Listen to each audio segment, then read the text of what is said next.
যারা কাঁচা আম বেশি পছন্দ করেন তারা 12 মাসই কাটিমন আম গাছের চারা লাগিয়ে রাখতে পারেন। বর্তমান সময়ে জিও ব্যাগে খুব সহজে আপনি যে কোনো ধরনের চারা রোপণ করতে পারেন। জিও ব্যাগে রোপণ করে ছাদে, বাড়ির আঙিনায় বা ব্যালকনিতে খুব সহজেই আপনি পরিচর্যা করতে পারেন। কাটিমন আম মূলত থাইল্যান্ড থেকে আনা একটি প্রজাতি। একে সুইট কাটিমনও বলা হয়। স্বাদে এ আম বেশ মিষ্টি। এছাড়া আঁশ না থাকার কারণে এর চাহিদা বেশি। বাংলাদেশে কাটিমন আমকে অমৃত নামেও ডাকা হয়।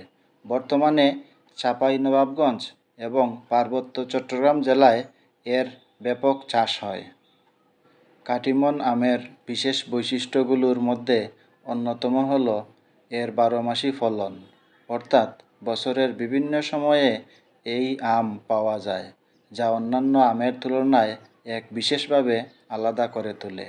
স্বাদে মিষ্টি ও রসালো হওয়ার কারণে কাটিমন আম খেতে অত্যন্ত সুস্বাদু। এছাড়া এই আম আকারেও বড় হয়। আমি 2টি কাটিমন আম গাছের চারা কিনেছিলাম এবং আমার জিও ব্যাগে সেগুলো সেটিং করেছিলাম। আগামী মাসেই ফলন আসার কথা।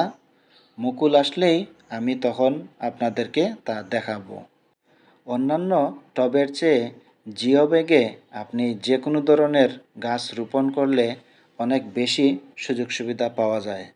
এখানে অতিরিক্ত পানি নিয়ে কোনো চিন্তা করতে হয় না। সহজে স্থানান্তর করা যায়। কাটিমন আমের কিছু বৈশিষ্ট্য হল বছরে 2 থেকে 3 বার ফলন হয় এবং ফলনের পরিমাণটা বেশি থাকে। আমের ওজন 200 থেকে 300 গ্রামের মতো হয়। এই আম পাকলে হলুদ রঙের হয়ে থাকে। এই আমে কোনো আঁশ থাকে না।